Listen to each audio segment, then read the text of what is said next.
This is CBN NewsWatch. Hello, everyone. Thank you so much for joining us for CBN NewsWatch. I'm George Thomas. As the crisis on the border continues, Congress faces a deadline. Pass an emergency border aid package by the end of the week or wait until after next week's July 4th recess. Our Heather Sells visited the border in El Paso and joins us now from the CBN newsroom. Heather, you saw some very moving situations last week. Tell us what's going on. George, I was with Border Patrol agents on the border in El Paso as they apprehended families. These young parents that you're about to see right here with their baby boy, they were very emotional. These parents that you see right there, they're actually from Mexico, and they told us of rampant corruption and said they can't find work unless they pay enormous bribes. You may also have seen this photo, which we've blurred. It's of a dad and his young daughter who tried to cross into the U.S. and drowned. You may also have heard about a group of human rights lawyers visiting unaccompanied immigrant children in detention facilities and some deplorable conditions that they have found. And it's these kinds of heart-wrenching images and reports that could sway the public and possibly Congress enough to act. Now, some evangelicals are also pushing on Congress to act. A number of evangelical leaders like Paula White and James Dobson have visited the border recently. I joined a group that included World Vision, World Relief, the Assemblies of God, the Council for Christian Colleges, and Bethany Christian Services. Donna Abbott with Bethany told me they are troubled by reports of neglected immigrant children in U.S. facilities and that they have foster beds available, but that they're waiting on Congress. It's difficult to know that we have families eager to welcome those children and care for them while they wait to be reunited with their families. I hope that all of the officials making decisions about the supplemental funding, all of our legislators were equally impacted by that story and equally motivated to move forward. Meantime, some evangelicals are disagreeing amongst themselves about this crisis after Southern Baptist spokesman Russell Moore said that everyone should be shocked by reports of how the U.S. is caring for immigrant children. Liberty President Jerry Falwell pushed back, and so did Southern Baptist pastor Jack Graham. Heather, I'm curious, you did visit one of these detention centers where the children are being held, right? No, and that's one of the big concerns right now, George. Customs and Border Patrol is not letting media in, so no one really has a good sense, other than some of these reports by civil rights lawyers, human rights lawyers, about what is going on. Yeah, okay, terrific. Heather Sells tracking this story from the very beginning.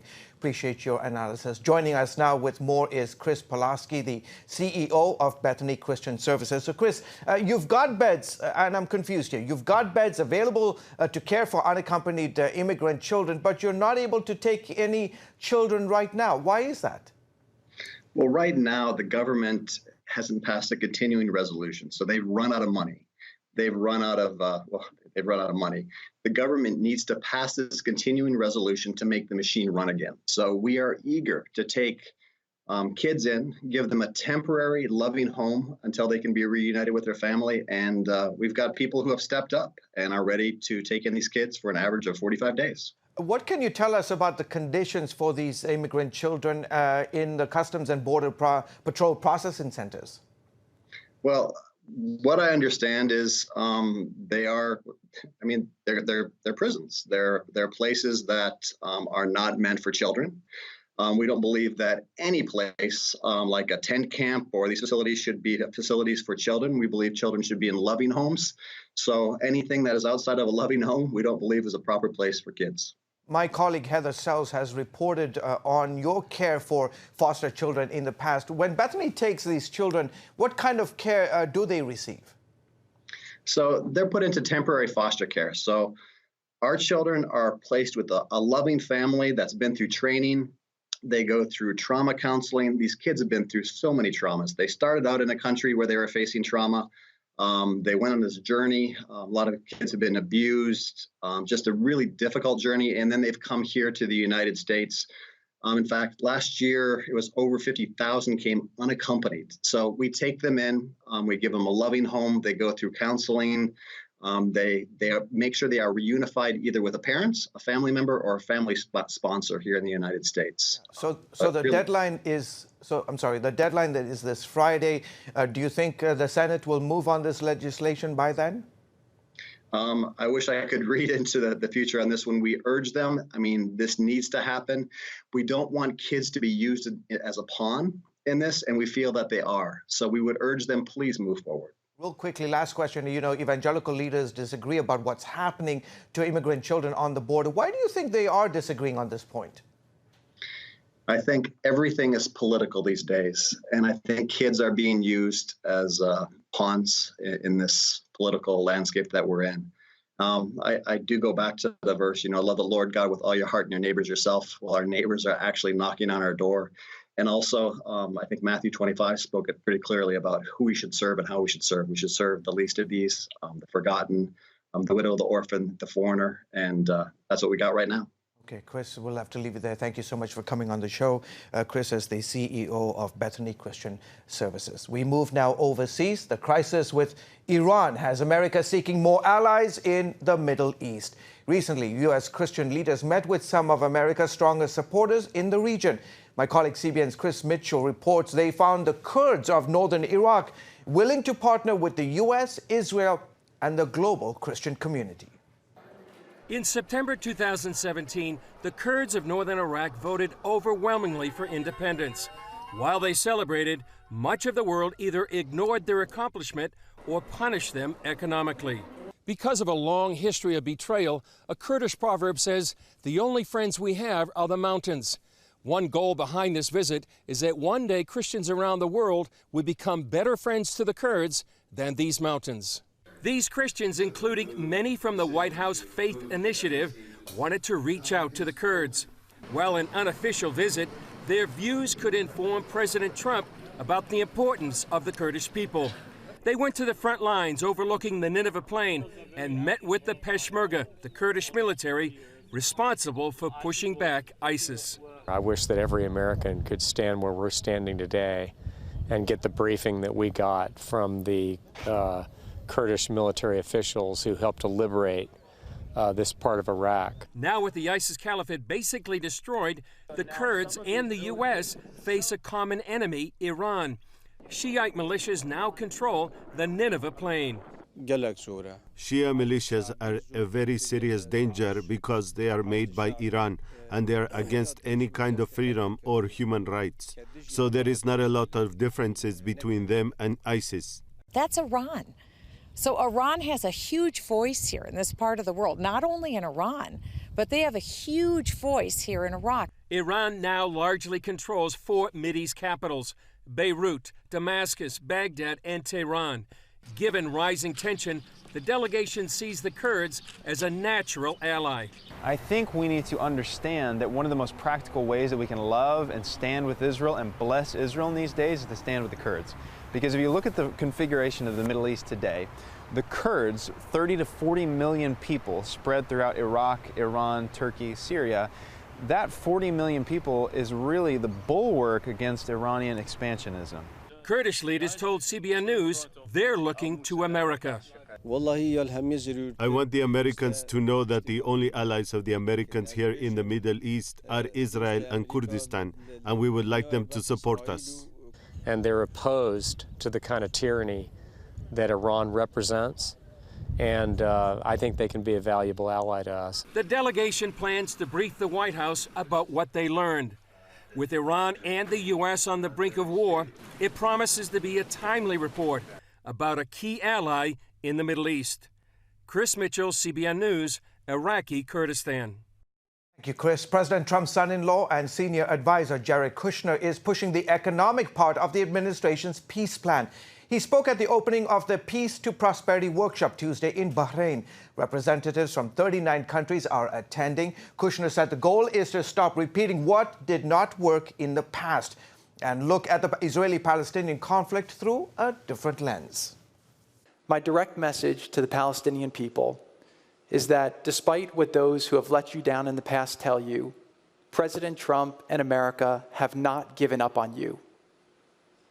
This workshop is for you.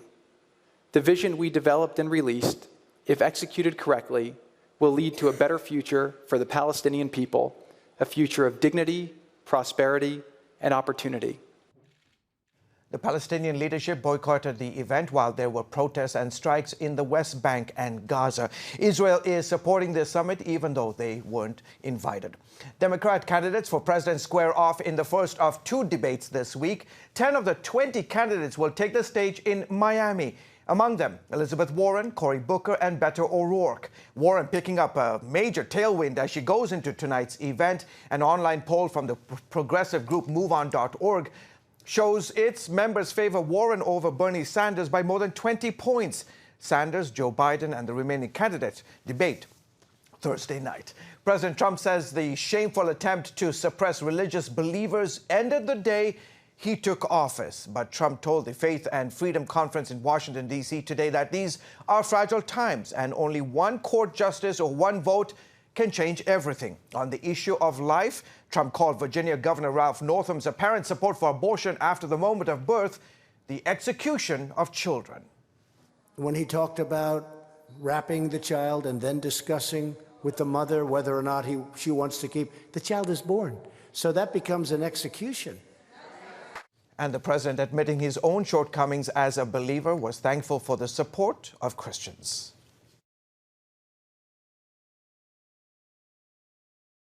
To say, our president may not be the best at the Bible.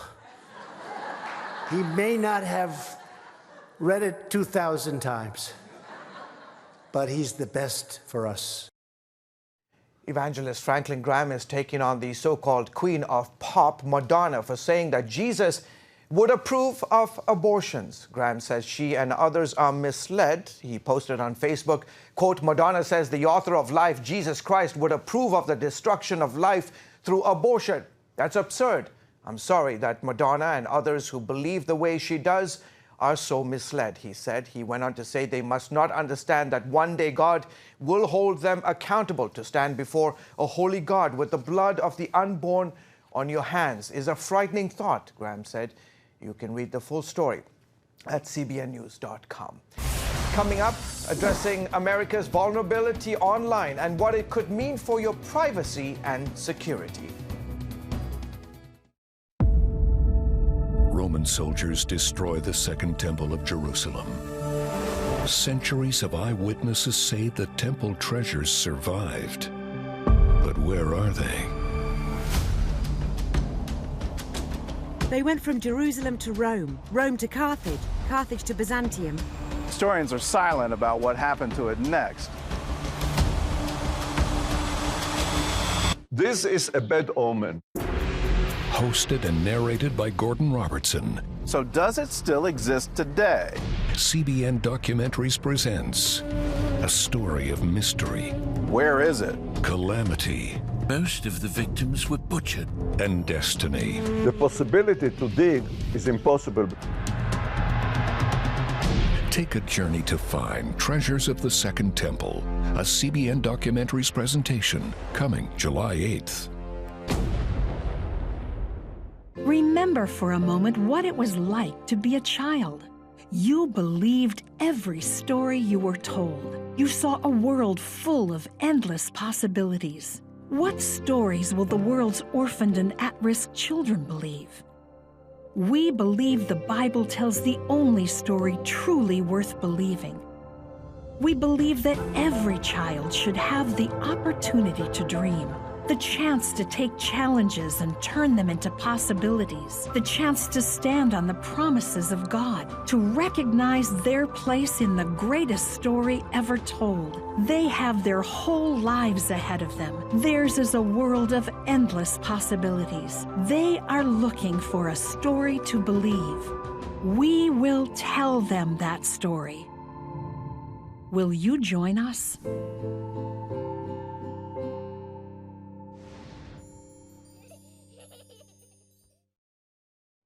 Tens of millions of Americans are at the mercy of cyber attacks because government agencies are failing to protect their information online. CBN News national security correspondent Eric Phillips has the details. And we're talking about agencies like Homeland Security, Social Security, and the Department of Education, all with holes in their cyber protection that could allow a hacker to wreak havoc on millions of Americans. The report exposes how 8 agencies failed to address cyber weaknesses identified by the Inspector General more than a decade ago. The Social Security Administration alone risked the information of more than 60 million Americans who receive benefits. The report revealed that since 2011, the Education Department has been unable to prevent unauthorized devices from connecting to its network, giving hackers 90 seconds to access information, more than enough time for someone who knows what they're doing. It's critical for Washington to really clean up its own house. Trevor Logan is a cyber expert with the Foundation for Defense of Democracies. It's a huge attack vector that we're leaving ourselves vulnerable to for an adversary to respond. His concerns echoed by Don Murdoch with the Institute for Cybersecurity at Regent University in Virginia. Murdoch trains people in government and private companies to become cyber defenders, those who can recognize system vulnerabilities, expose a cyber attack, and stop it. He says the threat is real and growing. If you look at what's occurring globally, there are over 300 well-identified attack groups that have names or numbers that we know about that are operated by foreign service. With ongoing tensions in the Middle East, officials believe Iran is ratcheting up the cyber attack strategy, even using so-called cyber proxies against the U.S. Other likely countries include China and Russia. There are several recommendations when it comes to strengthening cybersecurity of government agencies. Among them, giving chief information officers greater authority over decision-making about cybersecurity. Those officials would also be required to regularly report their progress to agency heads and ultimately to Congress. In Washington, Eric Phillips, CBN News. Still ahead, veteran and popular vlogger Graham Allen talks about being censored for asking America to pray for the president. Life. It's meant to be lived fully. Jesus said it. I came to give you life. Life to the fullest. Life in your family. Life in your finances.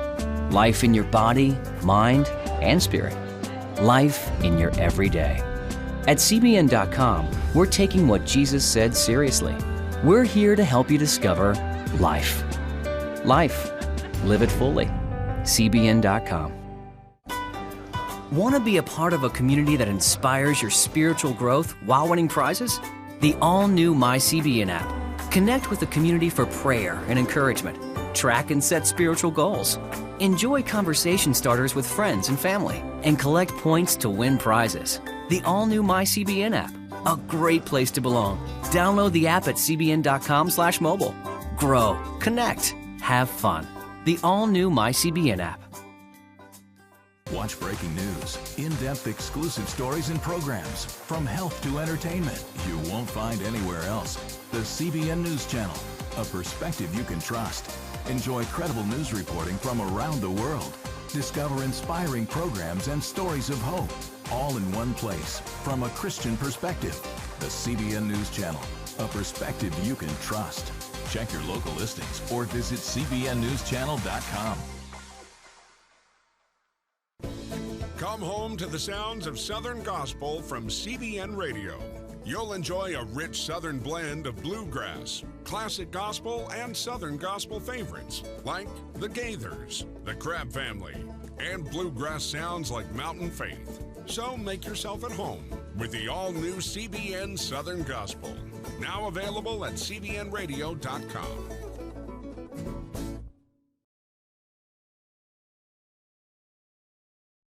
Welcome back to the CBN News Channel. Graham Allen is an American combat veteran turned podcaster and vlogger.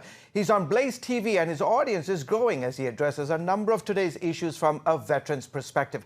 He joins us now to discuss, among other things, being censored by Facebook. Graham, an honor to have you join us, and thank you, sir, for your service. Tell us about your call to pray for President Trump and what happened with Facebook. So I'm known for being kind of blunt in my videos, and it was interesting that this video is the one that caught so much attention because it was a very low-key video, and it was in response to some heat that a pastor got for praying for President Trump when he attended a church in Virginia. And so I just felt the need to address the hypocrisy of Christians being upset for praying for our leader in America, whether you agree with President Trump or not, the video was pretty much just, even if you do believe that Donald Trump is this horrible, racist, bigoted person, isn't that the type of person that you should want to pray for? And so I made a video and I basically captioned it saying, real Christians pray for everyone. And a couple days later, I got a notification from Facebook that I had violated their community standards for hate speech. So they took the video down, they removed it. I got no appeal process, no anything. And I just found it incredibly, incredibly sad that calling for prayer for the President of the United States was considered hate speech. So that means people reported it as hate speech. Facebook investigated it, and they deemed it hate speech. And this is so ironic because you were calling on Christians to pray for the president. Do you think the big tech giants are setting out to target conservatives? I think that the rumor mill and I think that things that we're seeing definitely point in the direction of, ever since Steven Crowder had the whole incident with the Vox ad apocalypse deal, there definitely seems to be an open attack, an extreme and drastic drop off in engagement, new follower counts, shadow banning. We've seen every bit of it in the last 2 to 3 weeks. It is very obvious that something is going on. Switching topics real quickly, what are your thoughts? The Democrats face off tonight in their first big debate. What do you think? I think that we are in store for a circus. I think that every single Democrat that is standing up there doesn't really stand for much of anything. They're not based in principle. They're not based in doctrine. They for sure aren't based on Christian values. And I think that they're going to start picking each other apart very quickly. And I can only hope and pray that as Americans, we see through the lies that they're trying to spread. The elections 4 years ago was very contentious. It's been a very contentious 3 years plus. As we head into another election cycle, any hope for unity? I would hope that at the end of the day that real Americans don't believe all the lies and the rumors that are spread on social media, and they realize that although our president is not perfect, because no person is, I truly believe that his heart is in the right place and the things that he's accomplished cannot be argued. So I hope that as Americans we band together when it comes time for elections again. Okay, terrific. Graham, thank you so much for coming on the show, and I hope you will come back again. Thank you guys for having me. You're most welcome. Folks, coming up, the intersection of faith and family with Ayesha Curry in the kitchen and on her new cooking show. Give me that. Bye. Sure, life is busy, but I found a way to make a huge difference in people's lives. I guess you could say I'm changing the world right here from home. I bring medical supplies and doctors to people in need, and dig wells so that villagers can have clean and safe water to drink. I make it possible to preach the gospel in over 100 countries, including right here in America. And when disaster strikes, I'm there, providing food, thank you, and emergency supplies to give people hope again. Every day, CBN and I are making the world a better place. Here you go. My life is hectic, so I joined CBN through Pledge Express. My bank does all the work, and I know that my gift is being used where it's needed most. So become a CBN partner and join Pledge Express, because you can do a world of good right from where you are. Hi, good morning. Are you ready to get started? Hey, if you're tired and exhausted all day, you can't think clearly, and you really just need a cup or even a pot of coffee to get through your day, then join me, Dr. Josh Axe, for this new series where I'm going to teach you how to transform your diet and use essential oils and supplements to get a better night's sleep. Get Protect Your Sleep and live your best life with innovative information from 5 leading sleep experts. If you're not a great sleeper, you can do things to make yourself a great sleeper. If you're already a pretty good sleeper, you can enhance your sleep and be even better. Discover a sleep-enhancing bedtime routine, how to put insomnia to rest, learn how to relieve pain that disturbs sleep, and much more in Protect Your Sleep. Everything you do better with a good night's sleep. Wake up to your best life. Call 1-800-700-7000 to get your free DVD or booklet of Protect Your Sleep today. Don't miss out on this brand new series. Welcome back to the CBN News Channel. Ayesha Curry, the wife of superstar NBA Steph Curry, is stepping into the world of culinary entertainment with her own cooking show. Studio 5's Ephraim Graham talked with her about it, her cookbook, and bringing faith and family together in the kitchen. When Golden State Warriors superstar Steph Curry takes the court, he sees a familiar face on the sidelines. Have you always been a basketball fan? No. Oh gosh, not at all. I come from a very artsy family. The only sort of introduction to sports that I had before meeting my husband was Buffalo Bills football and Doug Flutie Flakes. My dad grew up in Buffalo and has been a Bills fan all his life. Now Ayesha Curry's focus is NBA basketball as she cheers on her husband at almost all of the Warriors' home games. Away from the court. Hi guys, Ayesha here. Today I have a recipe for you guys that is a staple in our household, especially at breakfast time. It is my brown sugar bacon. Her passion moves to the kitchen, sharing recipes and cooking tips with the millions who follow her online. And in her best-selling cookbook, The Seasoned Life, Food, Family, Faith, and the Joy of Eating Well. Was this a hard thing to do? Yeah, it was. There were points when I wanted to give up. There were points that were enjoyable, and there were points where I just didn't want to do it anymore, but I pushed through, and I'm really happy that I did. Because I now have this great book full of quick and easy recipes for everybody to enjoy, but more so for me to pass down to my daughters. Prayer and a gentle push from her husband. Chef Curry with the pot, been cooking with the salt. Chef Curry with the pot, boy. Helped Ayesha begin sharing her fun kitchen life, and fans quickly followed. How important do you think it is for people to acknowledge God in that process? Oh, I think it's very important because you could find yourself in a place you don't want to be really quickly. So it's, I feel like it's important to make sure you're always praying, always talking, to have like clarity of mind and peace. Y'all, we're gonna have to come together and pray for the chicken. Okay, praying for the chicken. And now Ayesha hosts Family Food Fight on ABC, a competition show where families are put to the test in the kitchen. Families, let the food fight begin. Yes! The family that cooks together stays together, and I am a firm believer in that. And as for the Curry home, your husband's phenomenal on the basketball court. Thank you. In the kitchen, what's the story? He's getting better. You know, persistence is key. It didn't start out so well. And there's some stories about that in the book as well. Yeah. But he's gotten better.